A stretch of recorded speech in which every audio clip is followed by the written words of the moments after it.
Hola amigos, regresamos otra semana más en Viajeros de los Océanos. Para ustedes ha pasado una semana, para nosotros que lo estamos grabando ha sido una continuidad, como ya dijimos la semana pasada con nuestro invitado Vicente. La semana pasada hablamos un poquito de lo que había sido la construcción, la estructura familiar, de empresa, de los antiguos buzos, aquellos que llevaban esas escafandras, con esas botas que pesaban 120 kilos. Una representación, si han visto la película 20.000 lenguas de viaje submarino, puede ser una representación, digamos, teatral de lo que eran esos trajes que eran inmensos. Esta semana, que seguimos teniendo aquí a nuestro invitado Vicente. Buenas tardes. Bienvenidos de nuevo. Gracias. Bienvenidos de nuevo. Y hoy quiero enseñarle antes que nada, si la cámara puede, esta publicación que fue realizada por aquí, por nuestro invitado, donde se hace mención a uno de los grupos, de verdad, que yo personalmente pensaba que no habían existido, por desconocimiento. Sí sabíamos que habían buzos, pero pensábamos que siempre habían sido hombres. Y más de la época que hablamos, 1920, 30, 40, 50, nunca pensamos que en aquella época había un colectivo de mujeres, buzas que trabajaban también. Realizaban las mismas funciones.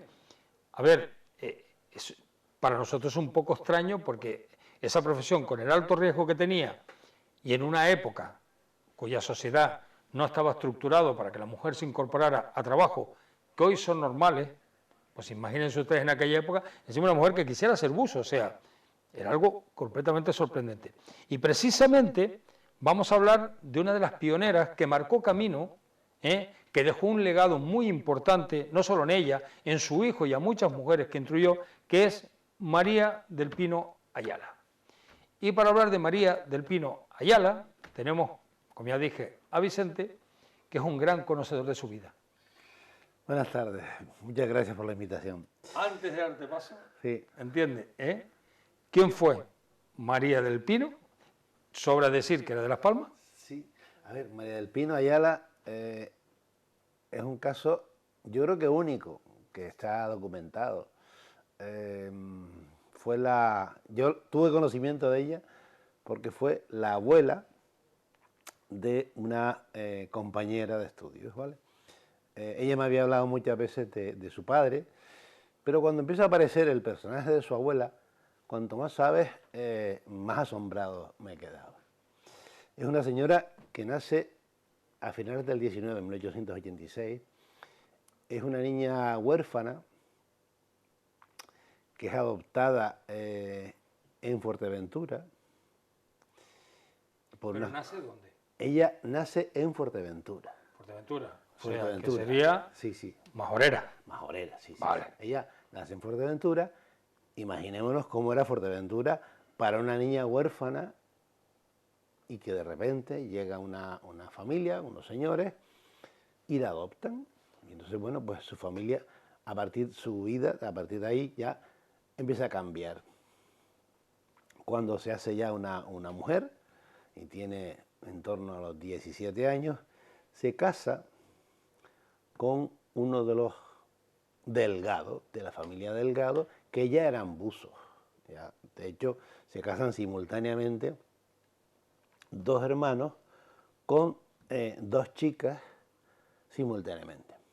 Ella se había mudado, ella se había trasladado de Fuerteventura con su familia, con sus padres, a el puerto, aquí a Gran Canaria. Y se casan en la Iglesia de la Luz, en la isleta. Bueno, pues ella se integra, a partir de ahí, se integra como una ama de casa en la familia. Pero cuando digamos que el clan familiar de los Delgado funcionaba como empresa de trabajos submarinos en la isleta, en el puerto de la Luz, con todo lo que había, el papel de ella era sobre todo la matriarca, la que repartía los dineros y organizaba el trabajo, pero lo más curioso de todo es que nos encontramos cuando ya ella tenía más de 60 años, aparecen esas fotos publicadas. Ella tenía, en el año 54, posiblemente 54, 57, ya tenía una edad. Y aparece ella equipada con el traje de buzo, rodeada con un montón de hombres del clan de los Delgado, y debajo del agua, donde le hacen algunas fotografías submarinas con la escafandra puesta. Yo, por más vueltas que he dado, no me he encontrado nunca con un caso similar en Canarias. A ver, o sea, yo lo primero cuando me dice la fecha de nacimiento, se casa con 17 años, Sí. bueno, normal en aquella época, Sí. se casaran Sí, pero mujeres muy jóvenes, pero trasládalo hoy en día. Sí. Una mujer que te encuentras, una chica, las que trabajan aquí o en cualquier sitio, que le pregunte, bueno, ¿tú a qué te dedicas? Dice, no, yo soy buzo profesional y me dedico a trabajar en obras, en muelles. Hoy en día,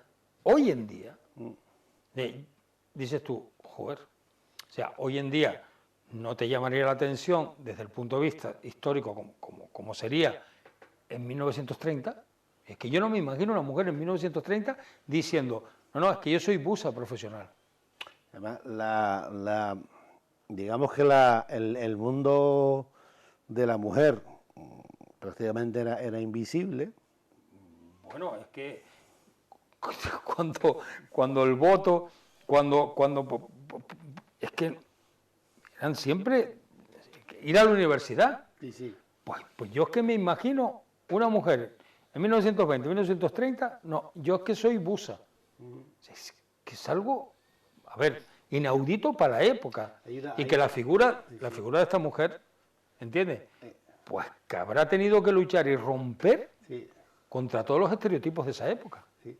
Ellos tenían una casa, según me contaba la nieta, Esther Delgado, a la que le mando saludos desde aquí. Bueno, hay que decir que evidentemente esta mujer ya ha fallecido. Y sí, ella ya falleció. Su hijo Antonio Delgado, que fue la última generación de buzos en la familia, también ya falleció en los años 90.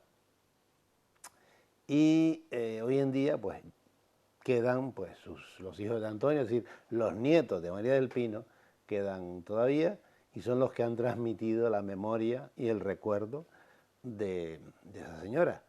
Esther Delgado fue la que me empezó a contar estas historias.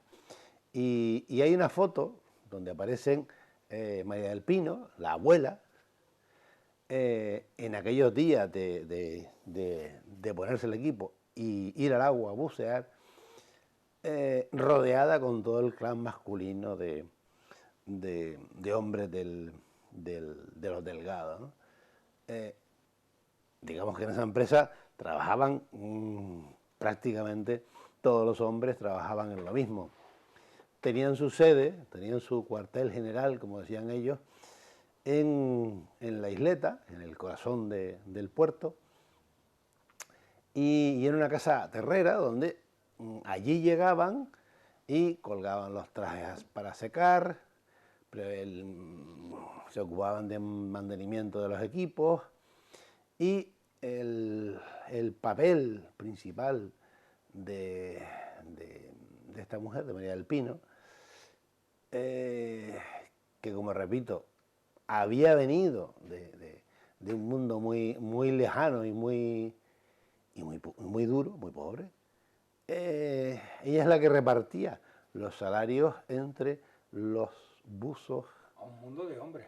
Sí, que yo me imagino que los compañeros de ella, que al final, pues a ser la matriarca, bueno, la aceptarían, pero creo que el entorno, o sea, tendría que ser de incredulidad, asombro, y en muchos casos también, pues rechazo a que una mujer desempeñara ese papel. Sí, todavía hoy en día se acepta a duras penas se acepta la presencia de las mujeres Hombre, buzos. hay que ver que la mujer se ha integrado, por ejemplo, en el ejército Sí. no hace tanto tiempo y ya ha empezado a conseguir romper esos techos de cristal que ha habido en la sociedad Sí. y ha empezado en tal... Pero es que estamos hablando... A ver, ¿sabes? Al oír del Pino, me oía como figura, digamos, de la época de la posguerra y figura representativa de que una mujer haya destacado a nivel popular, ¿eh? No digo que a nivel intelectual, a nivel artístico, sí, porque las hay, pero digamos a nivel popular, pues, en Las Palmas Pinito del Oro, Sí. ¿sabes? Que bueno, que se subía a un trapecio Sí. y era una figura, pues claro, es que esta mujer, o sea, vivía en un trapecio, pero bajo el agua. Y, Sí. y vamos a ver, y yo llevo todo muchísimo tiempo haciendo documentales, entrevistas y todo sobre los fondos y sobre todo de Canarias, es que esta figura no aparece por ningún sitio. No, son personas anónimas, a ver, y que hubieran pasado completamente sin saberse de ellas, si no llega a ser por, bueno, por la casualidad, porque uno se pone a buscar y revolver y documentarse, y es la propia nieta la que me trae las fotografías. Primero me trae, yo recuerdo que hablábamos mucho de su padre, ¿no? Su padre Antonio Delgado, que había sido buzo y que ya cogió, digamos, las últimas etapas del buzo clásico. El buceo cambia, se convierte en otro mundo, con otros equipos, y ya él, por cuestiones de salud, ya deja el trabajo y se dedica a otra cosa, ¿no?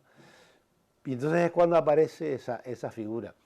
Y me impresionó tanto que con mi afán de documentar la historia, pues nada, pues fui a buscar las partidas de matrimonio y de bautismo y de registro civil, digamos, de ese entorno familiar a principios del siglo XX, para saber, oye, que al mismo tiempo se casan en el mismo día, se casan en la Iglesia de la Luz dos hermanos con dos chicas.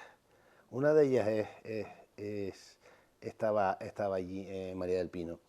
Quiero decir que el mundo portuario, a principios de ese tiempo, estaba focalizado siempre Era un castillo militar. Era un castillo militar. Para mí era una fortaleza militar. Sí. O sea, dominado por unos rangos que ahí, vamos, entrar una mujer.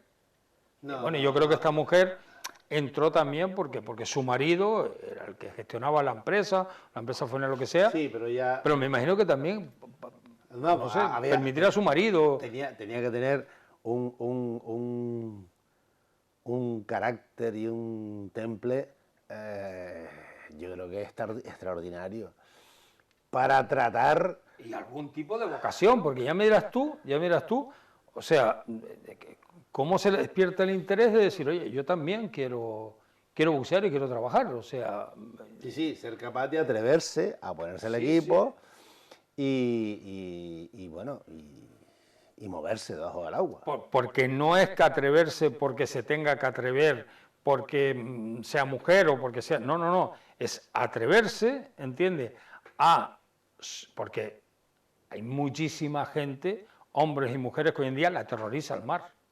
Me imagino los conocimientos de aquella época sobre las profundidades, que encima también pasar esa barrera, Sí. pero bueno, yo creo que ella también, al estar en la empresa y todo Sí, esto, pues... vamos, yo creo que las sensaciones que tienes en las primeras veces que te pones a bucear son intensas, son fuertes. Sí, pero tú sabes que hoy en día tú haces un bautizo, digo, para ver cómo es, y tú llevas un instructor al lado. Claro.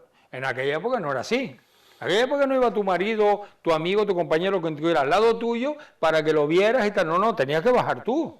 Sí, además ellos, digamos que desde el punto de vista teórico, te explicaban cómo tenías que hacer. ¿Cómo estabas tú ahí abajo? Pero claro, después estabas tú y tenías tú que en fin, que arreglártelas un poco con lo que llevabas puesto y no dejarte llevar por el pánico. Ella ¿sabes si fomentó que más mujeres entraran?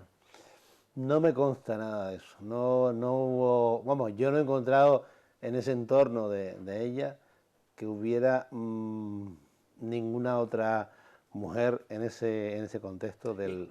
¿Y por qué piensas tú? Porque yo, por lo que estoy oyendo y todo eso, yo es que pienso que ninguna mujer decía, yo... No. Pasarán muchos años hasta que volvamos a hablar de mujeres buzas que se atrevan a... Me parece una figura espectacular, una adelantada a su tiempo. Sí, en Canarias a veces nos encontramos con casos así, no solo en este mundo, sino en otros mundos distintos de literarios o artísticos. Y bueno, digamos que posiblemente estas cosas suceden en Canarias porque por la tolerancia. A ver, entendamos, la sociedad canaria es muy machista, de eso no hay mucho que discutir, pero a la hora de dejar entrar esos casos individuales y extraordinarios, pues se dan en una sociedad como la nuestra, que aparece... Estamos hablando de una sociedad nuestra histórica, porque cuando ella empezó, estamos hablando hoy en día de más de un siglo. Sí, yo creo que sí. Por lo menos 80 años. Sí, por lo menos tranquilamente. Vamos a ver, el panorama político, estructural, familiar, de sociedad era completamente diferente.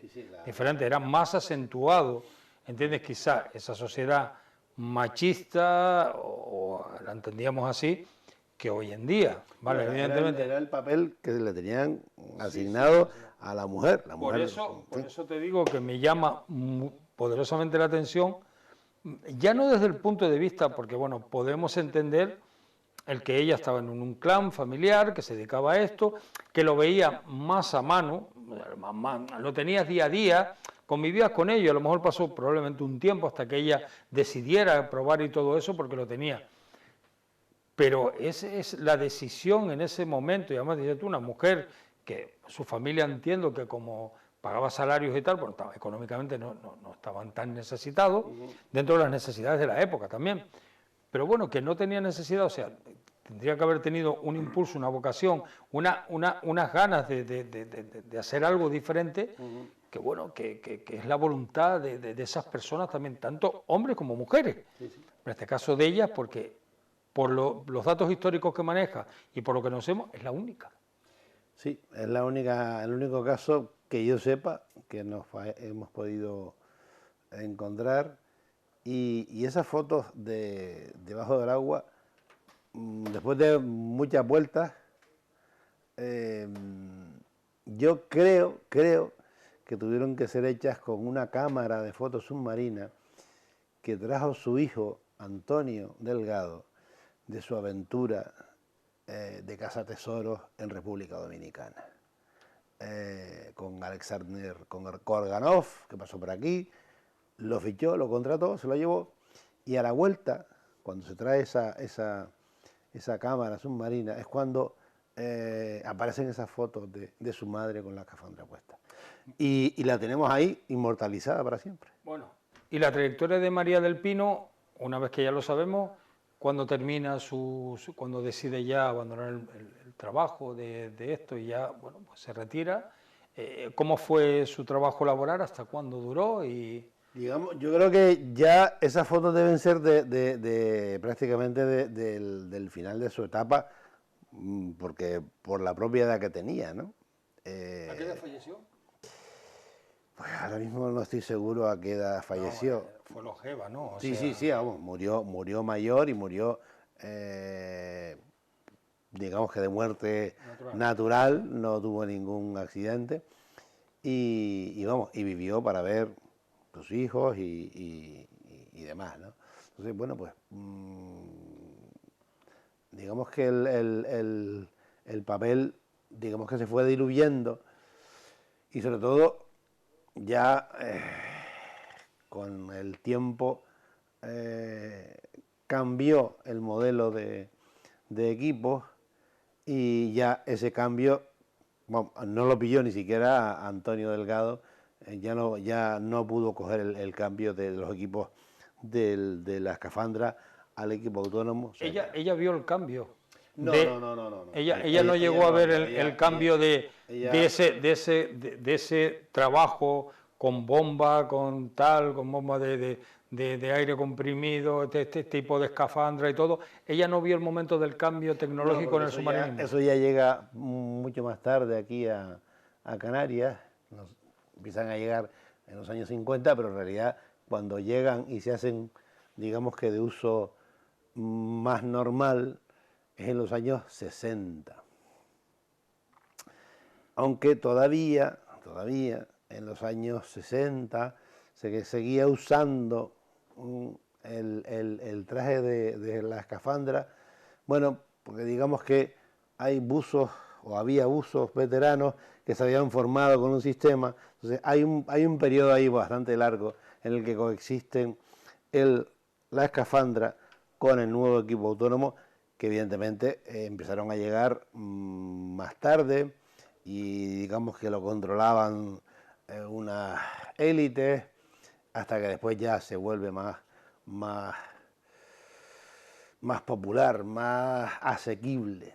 Y eso, pues, digamos que lo podemos no sé, contar. Vicente, lo raro, extraordinario y que debería de recordarse, creo que en algún sitio debería haber un recordatorio a esta mujer, es que sepamos, yo por supuesto no, pero tú que estás más informado, de la historia de las mujeres buzos en Canarias, solo está ella.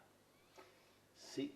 Por lo menos de las pioneras que se atrevieran. Pero es que, bueno, lo que te pregunto es que no hay otra.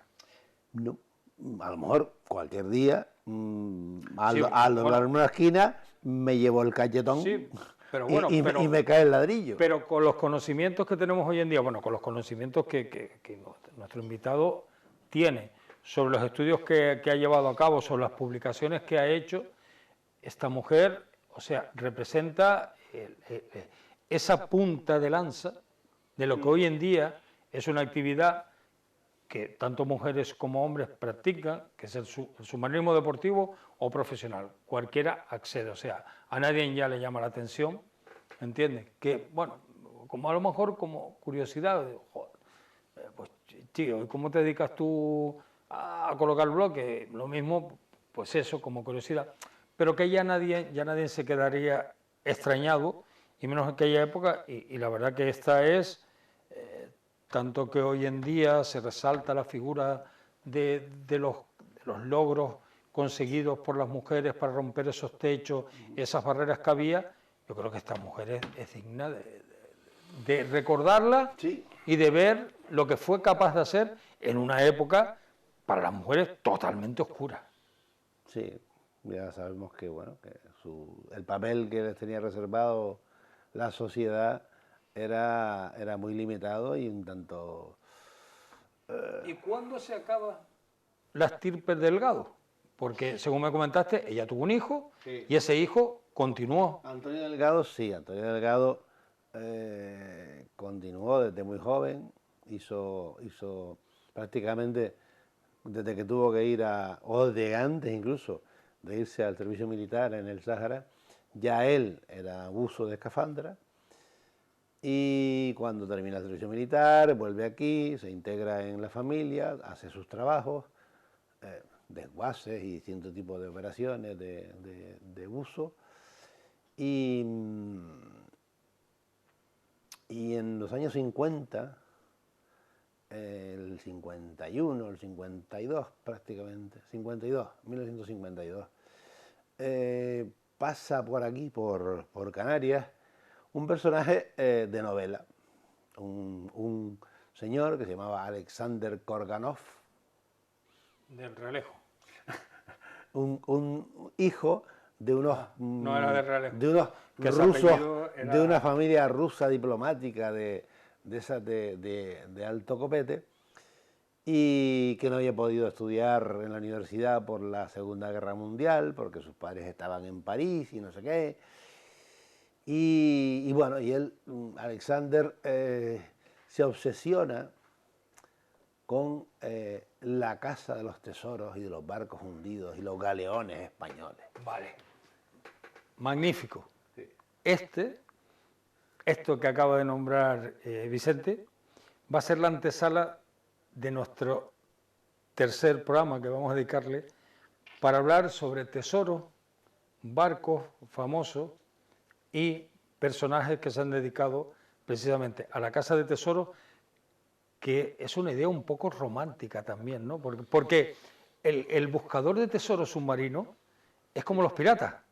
Hay como un halo de nostalgia, de romanticismo, ¿no? Como que es una profesión... La ley del mar, lo que ha sido, que ya no es así, pero la ley del mar han sido... lo que tú encuentras en el mar, te lo puedes quedar. Pero claro, evidentemente, donde había o donde hubo un naufragio, una pérdida, y había algo valioso, aparecía automáticamente Sobre todo esto, sobre todo lo que me estás contando, sobre la ley del mar, sobre eso que hay poca gente que en el concepto internacional no entiende que si te encuentras un barco a la deriva es tuyo.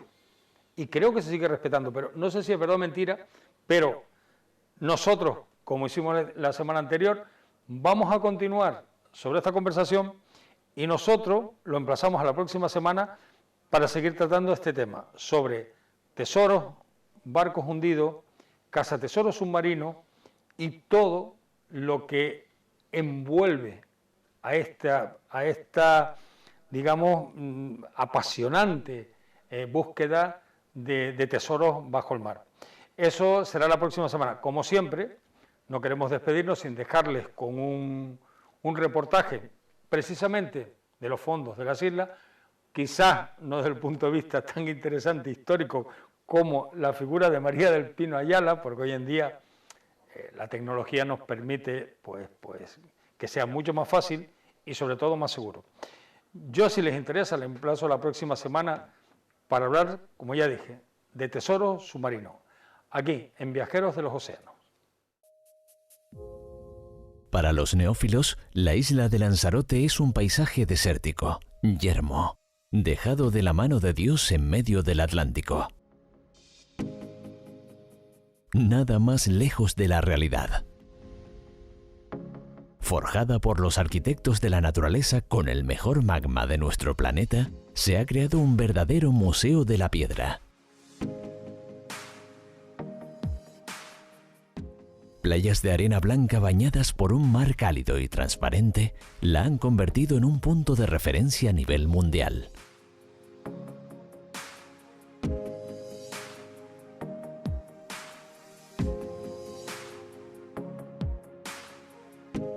Sus paisajes son sobrecogedores, únicos, donde la fuerza de la naturaleza ha quedado petrificada para ser admirada.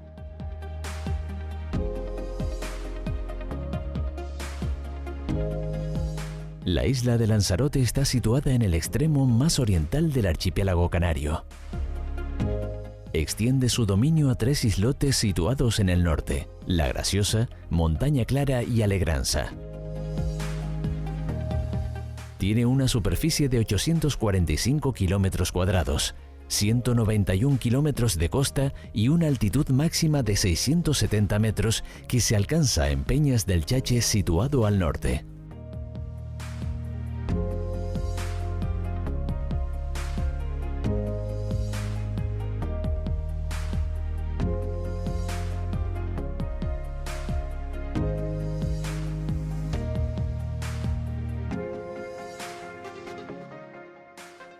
Declarada Reserva de la Biosfera por la UNESCO en 1993, Lanzarote es un claro referente mundial de arquitectura natural.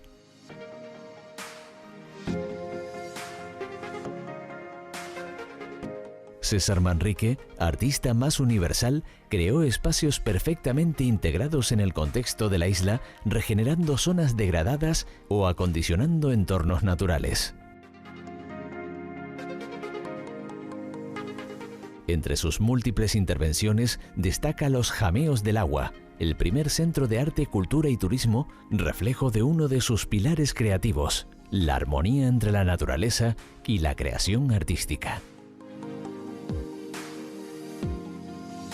La palabra jameo se refiere a la oquedad que se produce tras el desplome del techo de una cueva volcánica.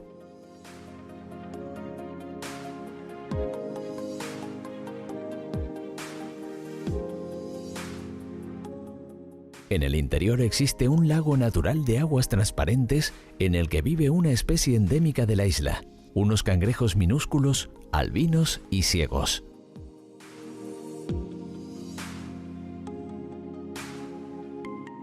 En el norte de la isla se encuentra el archipiélago Chinijo.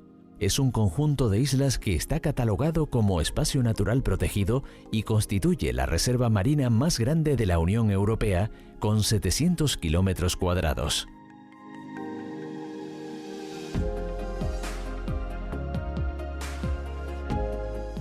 El Parque Nacional de Timanfaya se encuentra en los municipios de Yaiza y Tinajo. Fue declarado Parque Nacional el 9 de agosto de 1974 y en 1993 la UNESCO le otorgó la calificación de Reserva de la Biosfera.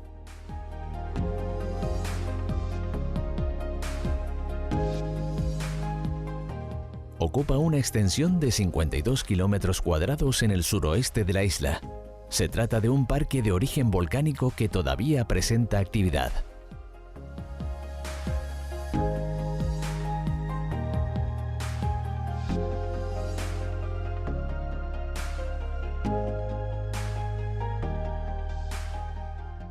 Las salinas del Janubio son las más grandes e importantes de toda Canarias y también una de las más interesantes del mundo como ejemplo de integración entre la obra humana y de la naturaleza tan característica de Lanzarote.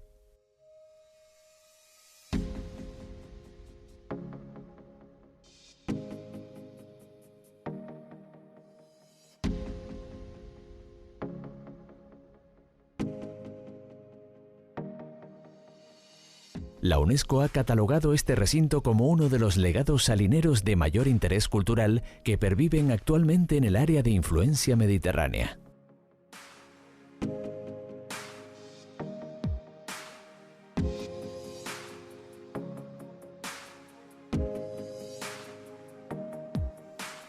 Dentro de la red de espacios naturales protegidos de Canarias, figura como sitio de interés científico.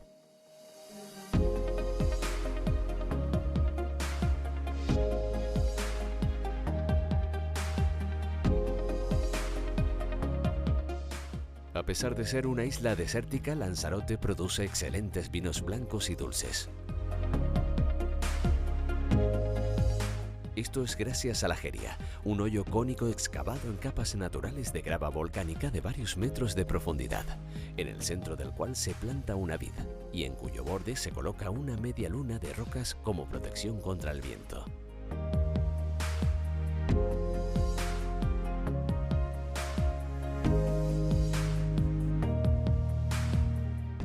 Hilera tras hilera, estas perfectas oquedades teñidas de verde, ocre y negro producen un paisaje único en el mundo que ayudó a justificar la declaración de Lanzarote como Reserva de la Biosfera por parte de la UNESCO.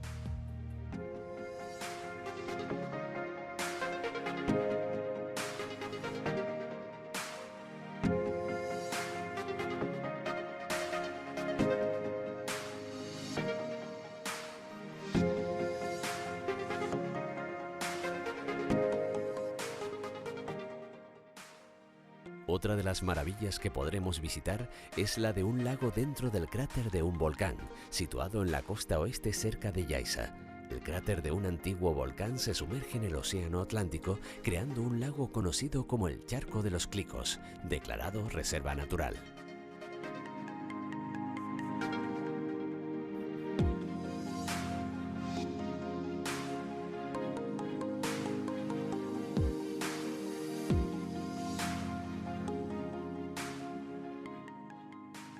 Este ha adquirido su tonalidad verdosa debido a un tipo de alga de la especie Rupia marítima que habita en su interior, además del azufre que contiene sus aguas.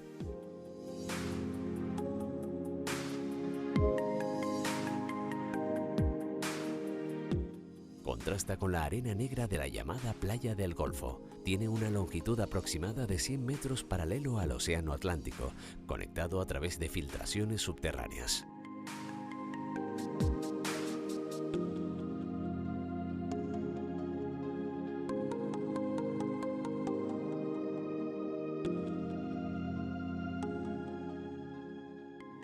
La laguna está incluida en el Parque Natural de los Volcanes que rodea al Parque Nacional de Timanfaya y se ubica en su unidad geomorfológica.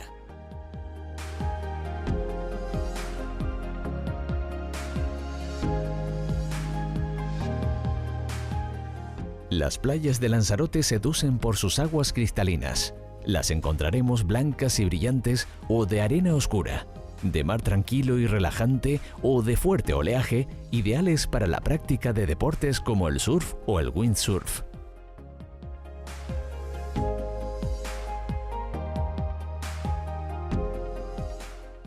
Hallaremos bajo sus aguas una prolongación de las coladas y tubos volcánicos que albergan una interesante y colorista fauna marina que es muy apreciada por los amantes del buceo.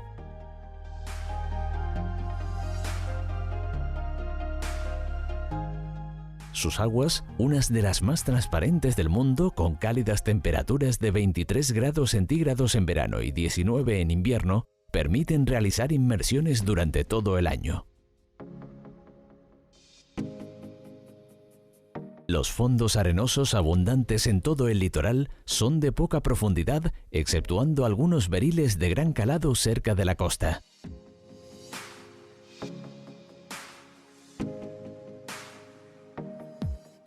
Con una visibilidad de hasta 40 metros, podremos observar infinidad de especies marinas representativas de los archipiélagos de la Macaronesia.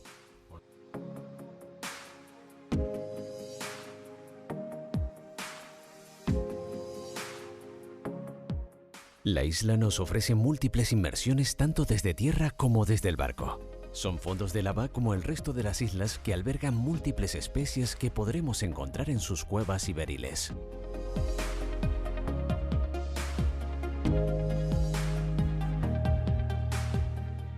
Pero si hay algo que destaca en esta isla, es una de las inmersiones más curiosas que en los últimos años se ha convertido en referencia a nivel mundial para todos los amantes del buceo deportivo.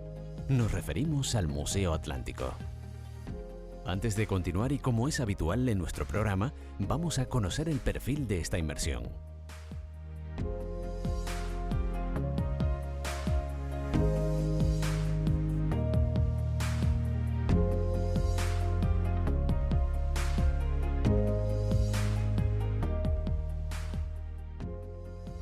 Inaugurado en 2016, el Museo Atlántico se encuentra en Playa Blanca.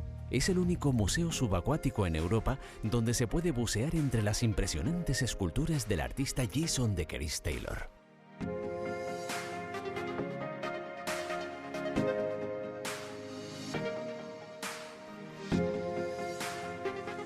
Se encuentra en una zona protegida cerca de las Coloradas, a una profundidad que oscila entre los 12 a 14 metros.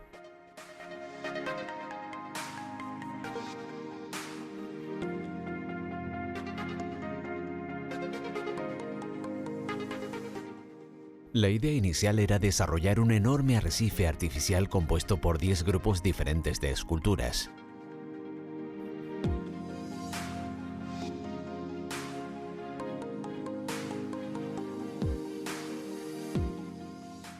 El Rubicón es un grupo de 35 esculturas de personas que caminan hacia una hermosa pared con una abertura. Los verdaderos residentes de Lanzarote han sido utilizados de modelo.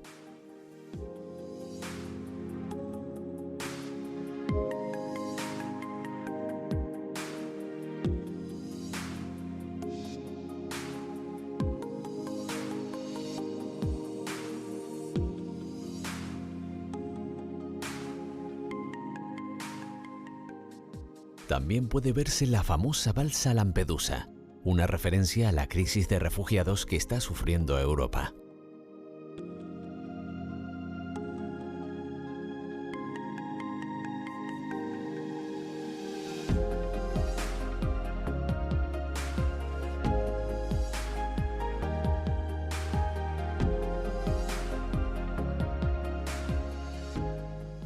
En otra parte del museo, las esculturas son de un grupo de niños en pequeñas embarcaciones llamados los jotaleros. Además, hay varias imágenes que son mitad cactus y mitad humanas, que representan el entrelazamiento del hombre y la naturaleza.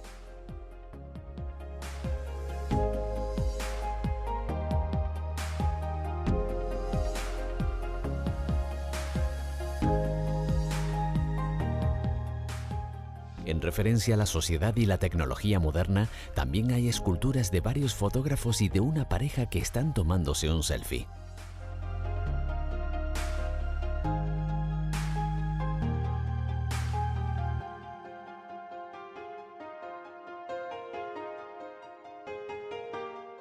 En el portal, una figura mira el espejo en el que se refleja la superficie del océano.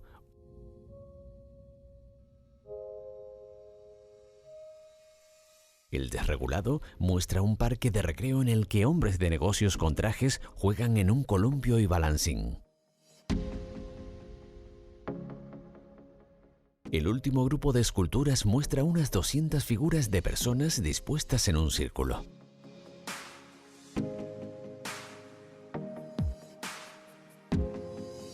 Con este impresionante arrecife de imágenes, el artista quiere llamar la atención sobre la belleza del mundo submarino y la necesidad de protegerlo.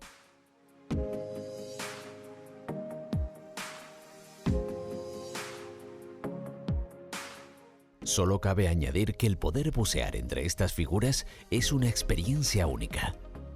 Nos sentimos trasladados a otra dimensión donde la gravedad no existe y tenemos la impresión de volar sobre las esculturas.